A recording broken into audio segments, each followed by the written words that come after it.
Hi guys, welcome to another episode of Health, Wealth and Happiness. I'm James. I'm Joe and welcome to the show. So we're going to introduce today's guest. Undefeated Central Area, Commonwealth and IBO Intercontinental Champ and soon to be IBO Flyweight Champion of the World, Sheffield's very own Super Tommy Frank. How are you? How you doing, boys? Thanks for having me. Good to have you on. Good to have you on. Very well. How's training? How's things going? Yeah, everything's good. Just been, no's really changed for me, to be honest with you. Just training away as I always am. Just trying to stay ready so you don't have to get ready. That's what I like to do. So everything's good. How many fights you had now? 13 is a pro, yeah. Okay. Yeah. Okay. So, all right, let's start right at the beginning then. So how did you get into boxing?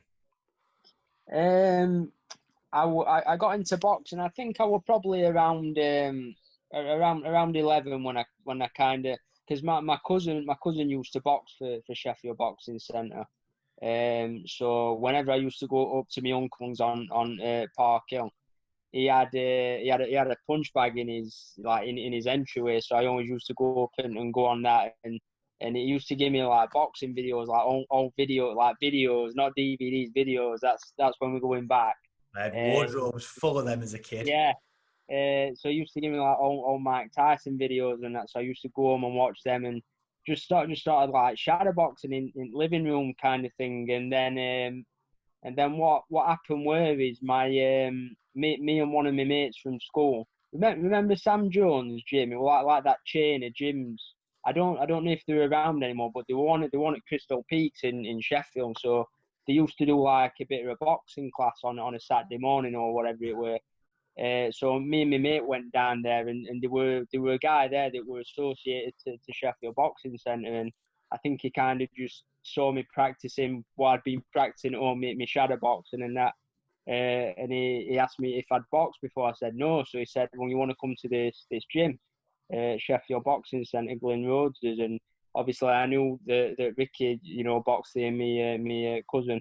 So I just asked my dad to take me down one Saturday morning, I think it were, and like I said, I think I were around 12 or 13, and I was there ever since. I've been there ever since. So yeah. How old were you when you had your first amateur bout?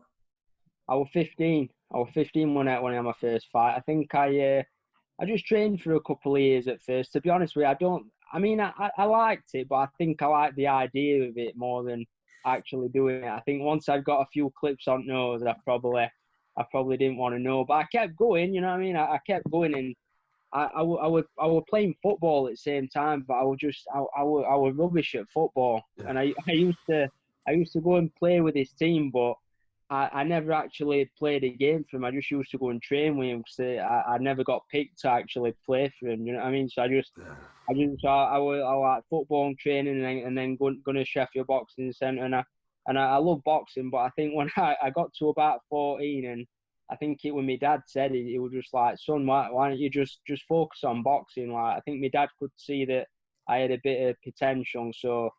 And I think he could tell I was never going to be a brilliant footballer. So he just said, "I think you should just focus on boxing." And to be fair, that's what I did. I never went to play football again, and I just got stuck into training.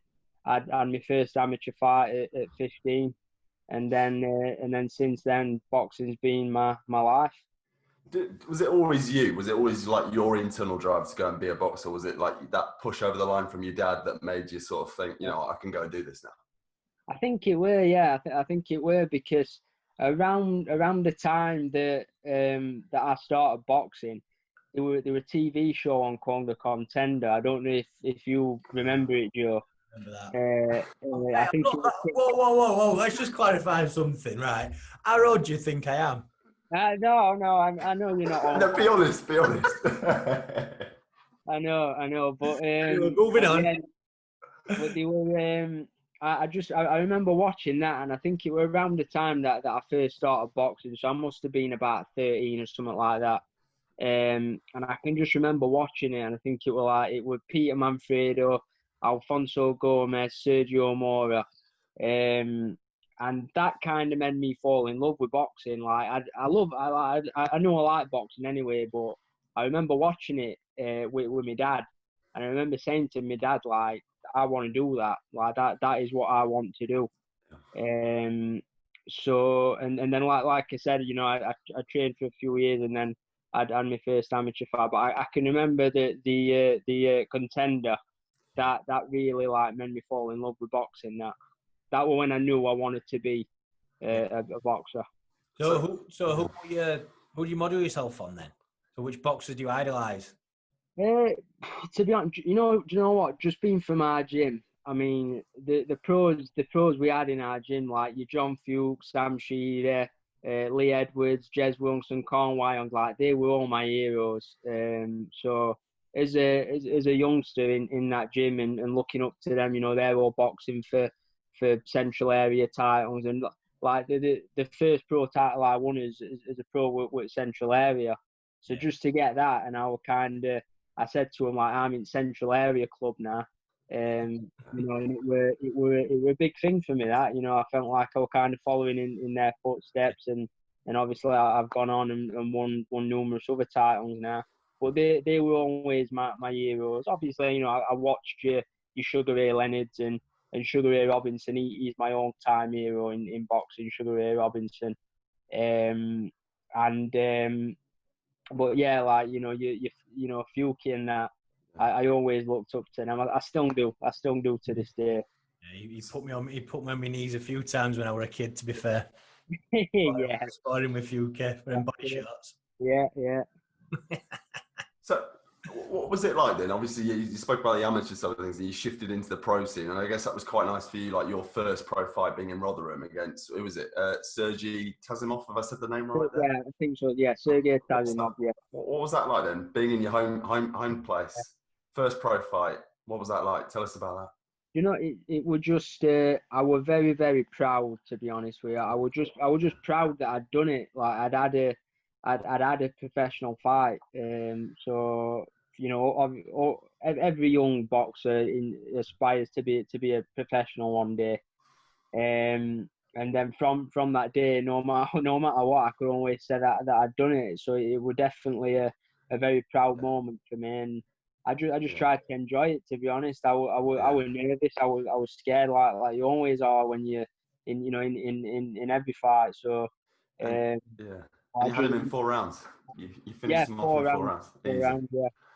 Well, I just tried to enjoy it, to be honest with you. Yeah, just like absorb everything. And I remember like Fuki were taking pictures of me in changing rooms and that. You know, like took a picture of me in entrance. Took a picture of me getting weighed in and that, and you know, just so I've got pictures of my debut, and I can always remember it. You know, you only get one debut, and you always remember it. And I can remember after the first round, you know, I came out of box first round, and I came back. I sat in the corner, Glenn said something to her. He was like, "That's your first round as a pro boxer, then that." You know, and just that, and then that made me really. I thought, just little things like that you remember. You know. Did you have a sponsor from day one, or did you have a day job as well? No, yeah. I mean, I worked. I mean, I finished school and I went to Castle College. I did 2 years plumbing at college. But I mean, if you asked me to fit a tap or something, I wouldn't know what to do. You know, so that kind of went to waste. And then, do you know what? I didn't even have the grades to get on the course. But my dad's been a plumber all his life, and he ended up being a clerk of works and that. And one of his old mates that he used to work with, we were one of the lecturers at college. So he got me on course. I didn't even have grades to get on it. So I did 2 years plumbing, and then I went. What did I do? I worked at Frankie and Benny's for a bit. You know Frankie and Benny's? Yeah. I worked there for maybe 2 years or something like that. This is all throughout my amateur career. I was boxing amateur. And then I left Frankie and Benny's. I got a job labouring. I was just labouring for a builder for like 18 months. And that was my last job. You know, I did like 18 months labouring, and I was coming towards end of my amateur career. but fortunately, I've got and I've had the most amazing sponsors in the world, like Nick Firth. I think Nick Firth is probably my longest sponsor. He sponsored me from being an amateur. Like, he used to buy me amateur kits and that for me. He paid for me driving lessons and things like that. You know, I'm just unbelievable things, and he still sponsors me to this day. So just not just Nick, all of them. You know, I'd like to go through them all, but I'm scared of forgetting someone. But everyone knows who my sponsors are. I put them all on my social media and that. But so yeah, a massive thank you to them. But you know, when I were labouring for that 18 month, I was coming towards the end of my amateur career then, and then I think I packed in. I packed in like maybe 2 months before my last amateur fight, and it was a bit of a thing move, a bit of a drastic move really, because people weren't sure. Like, you know, I can remember going in gym and telling Glyn that I'd packed in work and that, and he would be not saying I shouldn't have done it, but you could tell he was a bit worried, you know. So I ain't even turned pro yet, do you know what I mean? So it was like packed in work, but I just wanted to box. I just wanted to get up in the morning. I just wanted to train. I wanted to go to the gym, go and see my sponsors, and then just fight. That's all I wanted to do. I wanted to be a full-time boxer. So and I can remember the day. I backed in. Like, I'd been thinking about it for months and months, and I think I was on this job on my own, and I think it was raining and just I was full of mud and that, and I just thought, if this isn't what I want to do, why am I doing it? Do you know? So I think I just rang my gaffer and I just told him I'm done, like, and then I went home and went to run, I think, and that's it. That's it. Tell us, for the guys who are listening in, right? Because you're a flyweight, am I right in saying? Correct me if I'm wrong. Is that your category? And explain for the guys who are listening in, like including myself, like what are their levels up? You know, where is it? What are the weight categories right now for that? Yeah. Maybe. So in boxing, there's a lot of weight categories. Those aren't there, yeah. There's like a super and a light version to every category. Right. Okay. But in Britain, flyweight's the lowest division, so that's 8 stone. Right. Okay. Then at the lower weights, there's only like £3 between them. So super flyweight is what I won my Commonwealth and a couple of my other titles. That's 8 stone 3. Then bantamweight's 8 stone 6. And then you go to super bantam and feather and super feather and just all the way up to heavyweight. Yeah. Because I mean, Joe's told me about his amateur stuff, and he's telling me how technical a boxing punch is. You know, like, it's taken really for granted of how, you know, how special that really is, that technique. You know, for someone like me who doesn't have the knowledge or skill that you have, like as an outsider, I guess not many people pretty know that really. But tell us a bit about that, the technique side of things, and how that separates fine little margins. Well, I think, you know, for man on the street to just look at boxing, it's just basically two men having a scrap in it, and I suppose that's kind of what it is in a way. You know, when you strip it down to basics, you're just having a fight, but obviously there's a lot goes into it. And I'm not just saying it because I do it, and I don't know whether, you know, Joe probably agrees, but I'd say boxing's the hardest game out there, the hardest sport there is. So much goes into it, and you know, everyone they only see the finished product, which is the fight, and you're getting your hand raised, but they don't see all the weeks just, you know, training when you're tired and you can't eat what you want, and you know you've got to miss family occasions, and you know just get up and go for a run when you don't want to. So there's a lot more goes into it, you know, than what people see. So that's why I respect any fighter that gets something. Because I mean, we had Danny Wilson on, didn't we, recently? And boxing science, obviously. I don't know. Obviously, you may know him, like. No, I do. I used to work with Danny. Oh, right. Okay. Cool. Nice. University. Yeah. So I can imagine, like, you're saying £3 difference between each category. Surely, like, that boxing science, you know, the fine little margins are making all the difference between these brackets that make the difference, you know. Yeah, Which, yeah, definitely. which I find really fascinating. I think that's really cool. What do you walk around at? I walk around. I'm a big flyweight. I'm a very big flyweight. I walk around at maybe 9'6", something like that. So it's not too much compared to a lot of other boxers. They put like 2 or 3 stone on. So it's maybe like, you know. Or the boxers box at 8 stone. No, exactly. I know, but like I said, I'm a big 8 stone fighter. You know.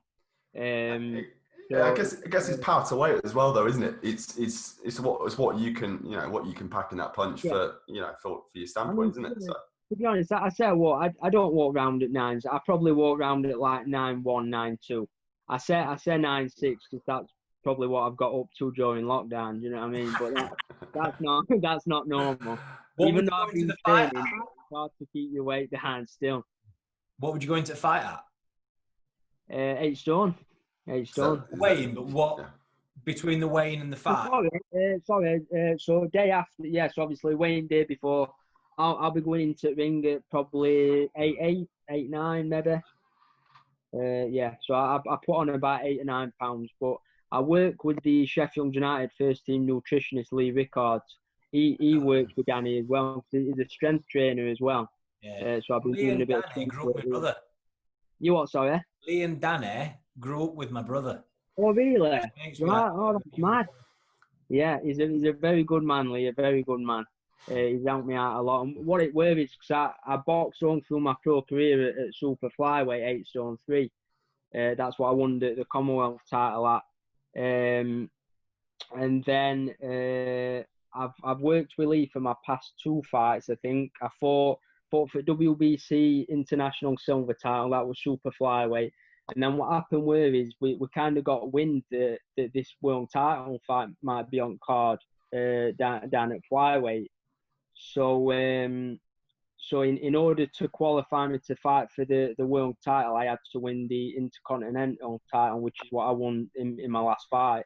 So I just asked Lee. I said, could you get me down to 8 stone? And he said yeah. He said I can. He said you are big for the weight, and it's not going to be a walk in the park, but I can get you there safely and you'll be strong. And that's exactly what he did. So I boxed my last fight. We were at 8 stone.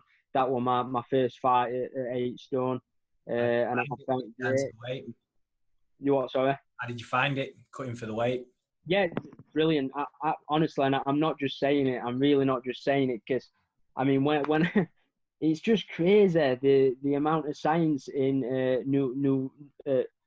nutrition and things like that. And I just I didn't know it with that in depth and stuff. With your food and that. But because even when I was making super flyweight, I think I used to have like a little hot bath just to get last couple of pounds off, which pretty much every boxer does. But I think Lee got me to 8 stone. I didn't even have to have a bath or anything. Like I just brung it down really steady. I think I was losing like £2 a week, for like maybe 8 weeks or something like that.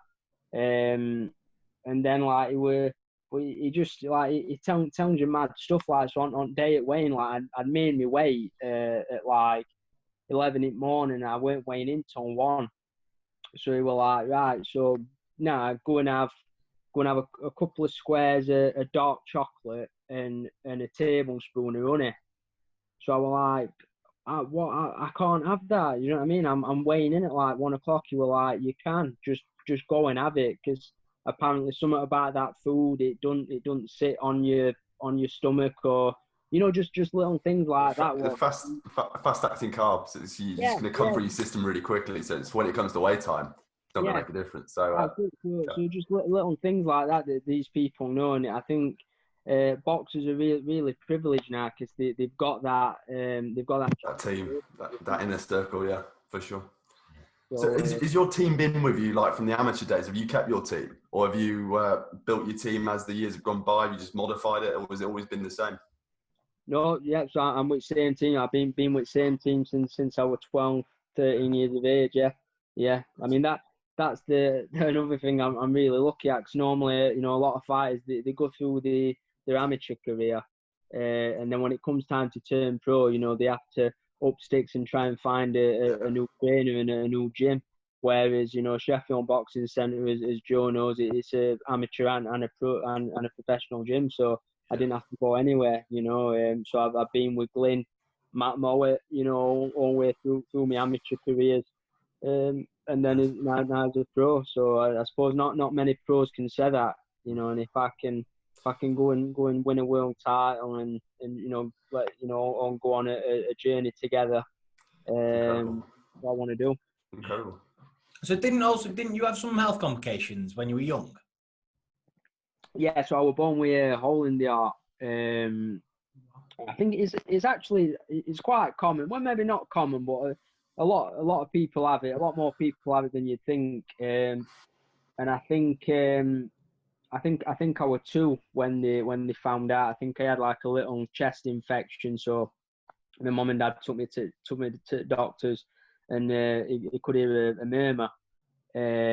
So I had all scans and that, and it came about that I had this hole in my heart.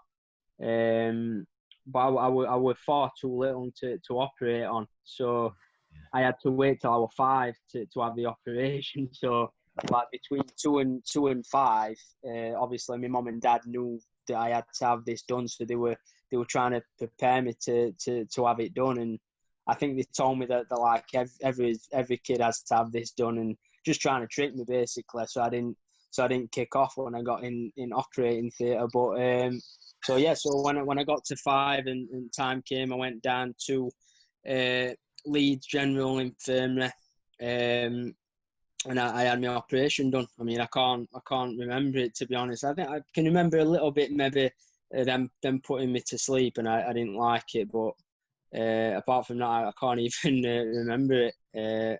And then yeah, like, you know, operation went absolutely perfect. Just like a bit of a patch-up job, to be honest with you. I think they just put like a piece of skin from inside you know, cover it all up and that, and off you go. So yeah. So you're now an ambassador as well for one. I am. Yeah, I'm an ambassador for Art Research UK. Yeah, and there's another charity. I shared it the other day, but I've forgotten the name. I think it's like the Children's Art Fund or something like that. So I want to do a bit of work with them as well. Yeah. But when I started doing well as an amateur, you know, I started winning like Yorkshire titles and things like that. I got in touch with Art Research because it's something I've always had in my head. I've always thought that if I could get into a position to give back to them kind of charities and them people, then I would. So I got in touch with him and just asked if there were all I could do for him, and they were like just over the moon that I'd got in touch with him. So I went down and met him in Leeds and stuff, and I've done a few bits for him. I ran Great North Run for him quite a few years back, probably about 4 years ago now. That I think maybe longer than that, to be honest. And I've just tried to do what I can to them, you know, various fundraisers and that. I always share the stuff. And some unbelievable happened in January just gone. I actually got the chance to go back to Leeds General Infirmary. I took me mum and dad down, and I actually met the surgeon that performed my surgery some 21 years ago or whatever it were. So that was unbelievable. You know, I went down, I took my balance down and saw our own kids on ward and that. So that was brilliant. You know, that is something I've always wanted to do. So yeah, you know, hopefully I can do a lot more in the future. You know, the more higher profile I get in boxing, you know, I hope I can do more and you know, and inspire more people. What do you think the grassroots is like then in boxing? I mean, like both of you, I guess, Joe, you've got experience with this as well. Like, what's it like compared to, you know, Joe, your day to where it is right now? The grassroots, is there more opportunity now for people to come up the ranks and fall into it, or what's the situation? Yeah, I think so. I think naturally things just kind of develop in every sport, don't they? You know, things just get better, facilities get better. But I think there's a lot more like amateur Funding, championships. don't they, as well, though? Yeah. They need Yeah, a of lot course more they do. in sport, like they do at foot. And we spoke to Danny about this, didn't we? We spoke to Danny Wilson about this, about how football clubs, they have these academies where they take kids on at like 8, 9, 10-year old, and they have all the facilities there from a young age. Boxing don't have that. No. Which arguably needs it more than any other sport, because a lot of the kids that go into boxing, and you'll know yourself, going through Sheffield Boxing Centre, they come from troubled homes, they come from sort of problem backgrounds, and that place, that gym, is a mecca for them.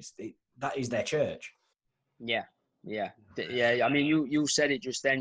Boxing, it's a very, very working class sport, and it can make a very poor man into a rich man overnight. And I think that's why you see a lot of success stories with boxing.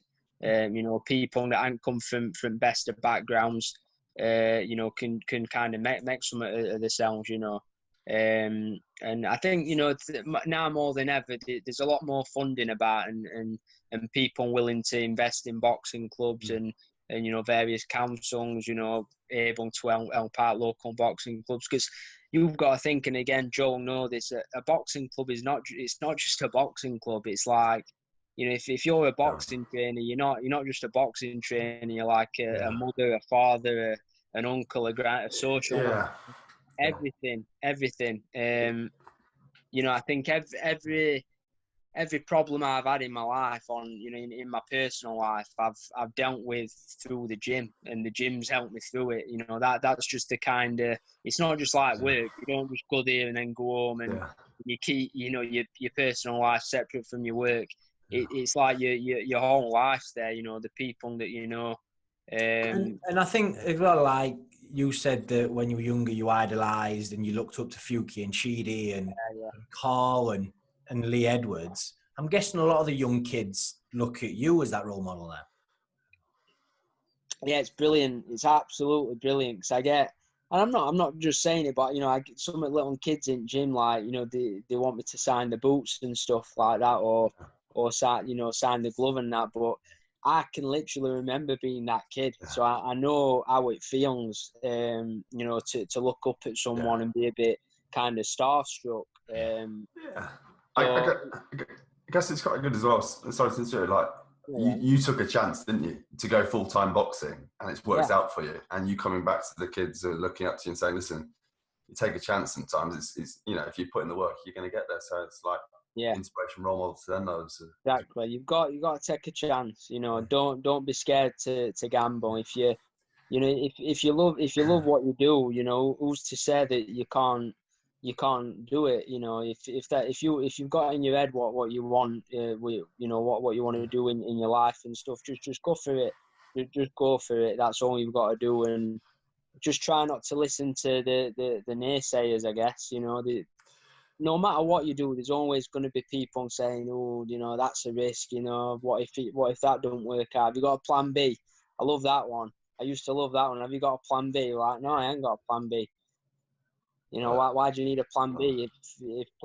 I think that just distracts from your plan A. So just have a plan A and just make it work. And you know what? Yeah. If it don't work out for you, you can say that. Like I'd rather shoot and miss than not shoot at all. I'd rather fail but know that do you know what? I gave it a go. I gave it everything I did, and I came up short. For me, that's a lot better than never even trying.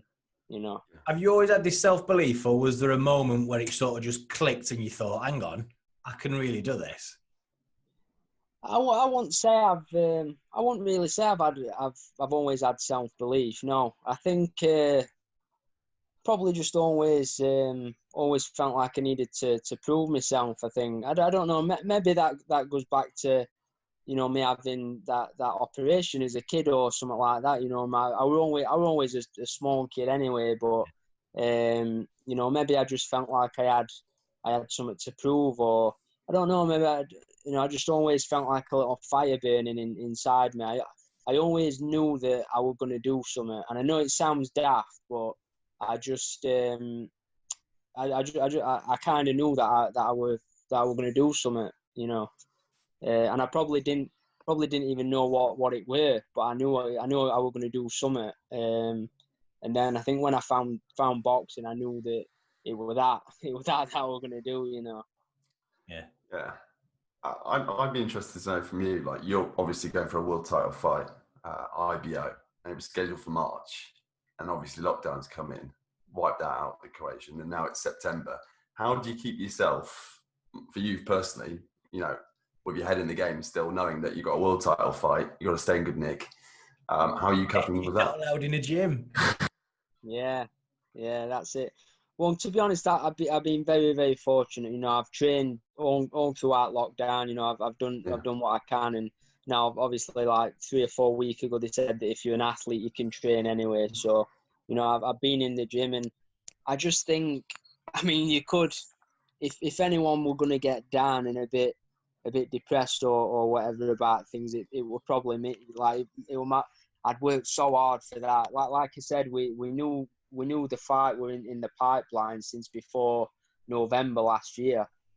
So it's been a long time coming, and then all that training. Had you gone through the full camp before it got called off? Yeah, full camp. Yeah, so it was 2 weeks before the fight, Joe, when it got called off. You know, we went. I trained all way from Christmas. You know, on you know proper training and stuff, and training were going great. I working with Lee, my weight were brilliant. My strength training were going great as well. And then you know, we were just winding down to the fight, and we decided to go for a week's training in Fuerteventura. There were me, Glyn, Matt Mowat, Keenan Wainwright, and Pete Scott works up Timber, one of my sponsors. So we went out for a week's training in Fuerteventura just to break up training a little bit, get a bit of sun. I managed to get a bit of sparring out there, so that was good. And like obviously Dennis is my manager. So before we went out, I can remember, you know, we'd heard about this coronavirus, and Dennis was saying, I'm not too keen on you going, Tommy, because it's getting a bit worse, this, and last thing we want is you to get stranded over there if all happens, if there's an outbreak over there. So I was like, Dennis, we were all just brushing it off. We're like, we'll be all right, we're sound.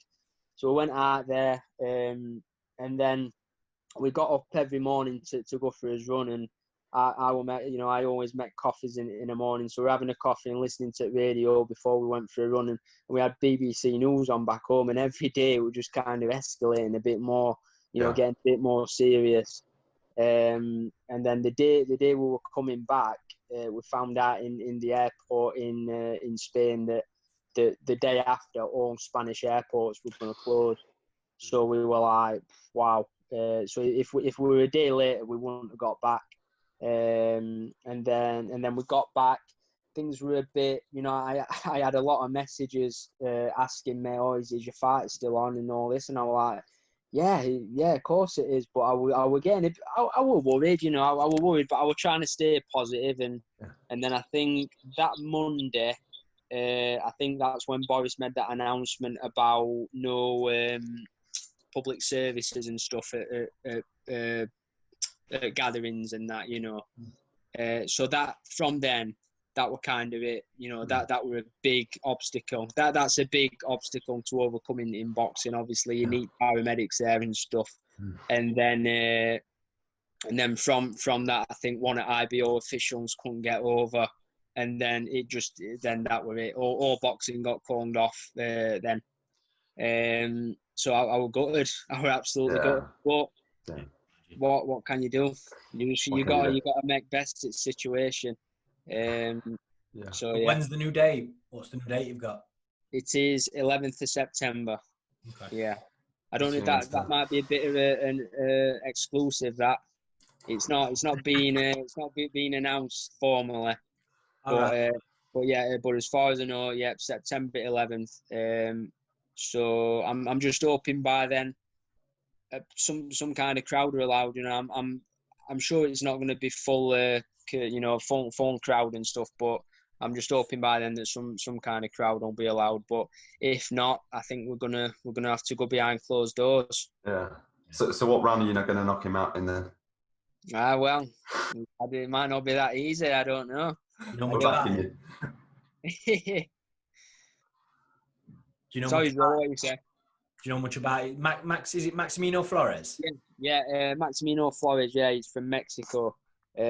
So he's a good fighter. He's a good fighter. You know, Mexicans are always tough. Yeah. You know, they're known for being tough fighters, but he's not. I don't think he's like. Well, he is. He's like your typical Mexican style, but he's quite tall. He's quite tall for the weight, like I am. But from what we've seen of him, he doesn't really try and use his reach or anything like that. He just comes forward. You know, just tries to apply pressure. So I've got to be fit. I've got to be switched on. You know, I've got to let my shots go. Let my shots go sharp and snappy, and meaningful, and then get out of the way. Isn't that 12 round? Yeah, 12 rounds. 12 rounds. Yeah. big? Yeah. And that's up in Sheffield as well, isn't it? Yeah. As far as I know, yeah, it's going to be in Sheffield. Yeah. I'll come see that again. Yeah, definitely. Like I said, I mean, you know, 11 weeks is a long way away, so a lot can change in that. So I'm just hoping by then a few restrictions have been lifted. Maybe we travel as well, because we've got to get this Mexican over here. Don't forget. So, you know, so there's a lot of obstacles to get through, but I've got a brilliant team, you know, Dennis Hobson and Steve Crump's Fight Academy. That's who I'm with, and you know they've done a brilliant job for me so far. Obviously working with me and Glyn. So whatever they need to do, I'm sure they'll do it, and won't get this title. Yeah. What do you think about the whole Eddie Hearn thing in his back garden? What do you think about this? I think it's brilliant. I think it's great, absolutely brilliant. I mean, it's boxing. It's going to be live boxing. So why not? You've got to be. I think what's the word? Inventive. You know, Yeah. you've got to think outside the box, especially in situations like this. So if he can pull that off and make something work, hats off to him. Big fight as well, isn't it? Dillian White versus I forgot the second name now. It's the Russian, isn't it? What's his name? Yeah, Povetkin, isn't it? Povetkin. Should have known that, shouldn't I? Yeah, that's on one of the cards. I think he's announced a few dates, hasn't he? Yeah. So yeah, it's all good. It's what people want to see, isn't it? You know, people love boxing. It's what people have been waiting for. They've had 12 weeks in house or whatever. So, you know, it's gonna be good. Yeah. So once you bring home this belt, then what's next? Well, that's it. I mean, I've no idea. I've no idea. You know, just I mean, we know what this IBO title is. You know, it's not. I mean, to be honest, it gets a bit of stick, the IBO, and I don't really understand it fully. You know, people call it a minor world title, and you know, I don't get I understand. You know, some other sanctioning bodies are older and more prestigious than others, but it's like I've got the Commonwealth title, and so the difference between a Commonwealth and a British title, you know, the Commonwealth is technically a bigger title than the British, because it's the Commonwealth. It's like 2.4 billion or something like that. But is the British title more prestigious? Absolutely. It's the Lord Lonsdale belt, so it's more history. And I think that's the difference between a lot of the sanctioning bodies. You know, your WBCs and your WBAs. You know, so some are older and get more credit than the others. So I think they like to discredit the IBO a little bit, but it's still a world title. World title's a world title. Exactly. You know, call it what you want to mind. But at the end of the day, all I know is when I think I was maybe about 14 or something like that. I remember watching Ricky Hart and Jose Luis Castillo in Vegas. And he does him with a body shot in fourth round. It's a beautiful body shot, and that was for IBO title. Some of my heroes, you know, the biggest fights have been for IBO title. Nassim Ahmed when he fought Barrera, a lot of people don't know that was for the IBO featherweight world title. So you know what? If it's good enough for them, it's good enough for Tommy Frank from Intake. You know what I mean? Yeah. Sure, for sure. What would you go on then? What advice would you give to an 18-year-old Tommy Frank then, if you were to do it all again? Keep doing what you're doing. Yeah. Keep doing what you're doing. I think because you have to give up a lot for if you really want it.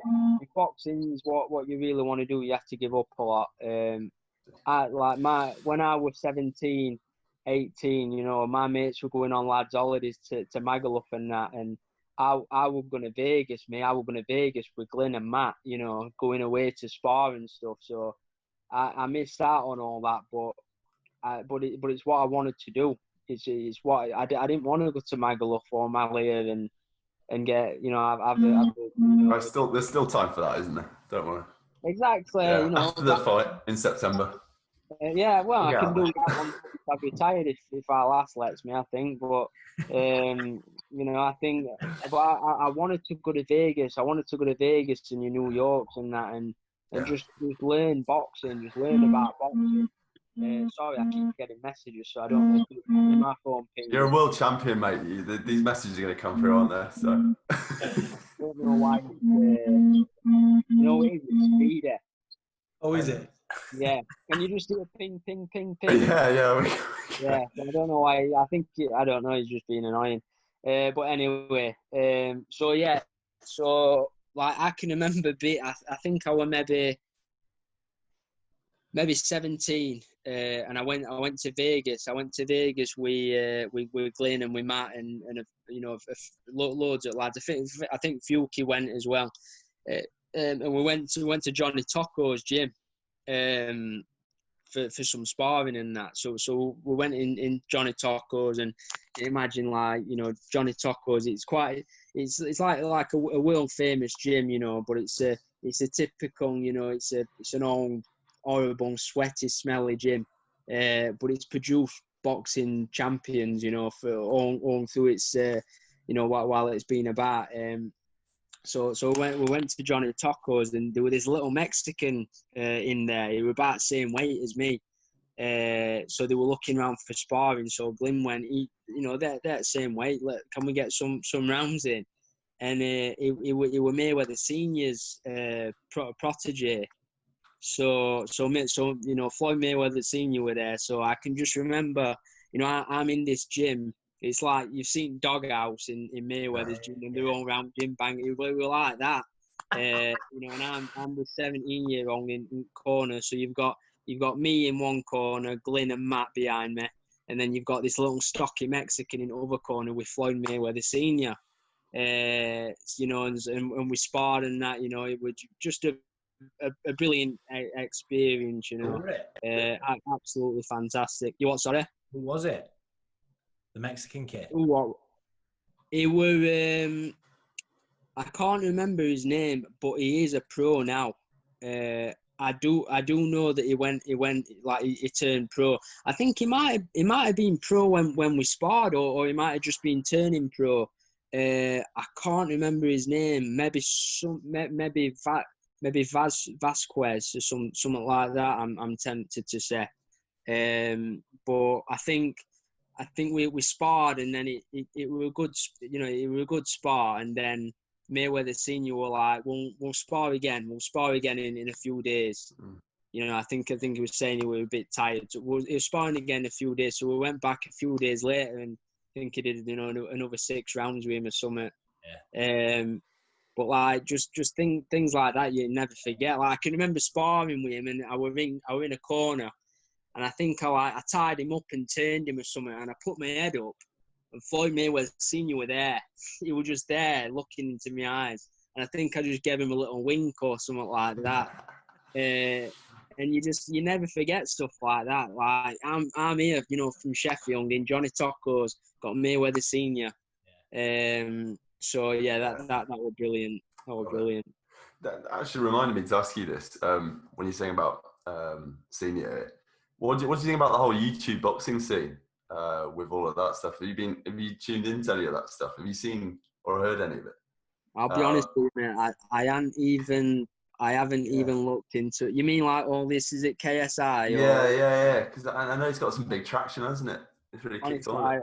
I couldn't even tell you who they are. I really couldn't. And that's no disrespect to. Yeah. But do you know what? Fair play to them. Fair play to them. If you can make whatever they made, 50 mil or something like that from a fight, and you're a couple of YouTubers, you're actually a very smart businessman. You know, so fair play to you. It's not the best look for boxing, is it? I was going to say, because I can see the other side of the coin of it is when you've got these two strangers coming into the ring and they're sort of like not really doing it the service of, you know, the training, the skill set that you get to join. So I get that. Yeah. If you earn it. Yeah, I think so. Yeah, I mean, There's they a lot of money on that, you know, they made absolute millions, didn't they? And all that really does is, you know, for for a man on a building site watching it on YouTube, you know, that just makes them say, "Oh, I could do that." You know, they're doing it and never boxed it, so it gives people a bit of a false impression, doesn't it, about boxing? Yeah. Well, Eddie made his money. That's all that matters, isn't it? So. Yeah. There's always one, isn't there? Yeah. Okay. Well, look, Tommy, we'll let you get off, mate. It's been an absolute pleasure. Yeah. Thank you for joining us. And hopefully we can have you back on soon when you bring that belt home. Yeah. Thank you very much for having me, Joe. Always good to talk to you. James, nice to meet you. Nice to meet you, mate. Okay, so for the listeners, how do we find you on social media? Social media, I'm on Instagram at Super Tommy Frank, Twitter at Super Tommy Frank, and that's about it. Facebook, Tommy Frank. So you know, give me a follow the journey. Right. I'll make sure we put all the handles in the bio as well. So people know where to find you. Brilliant, Top man, Frank. Well, mate, cheers. Thank you for your time. Take it easy, pal. Good luck with the fight, and I'll catch up with you soon. All right. Thank you, boys. See you later. Cheers.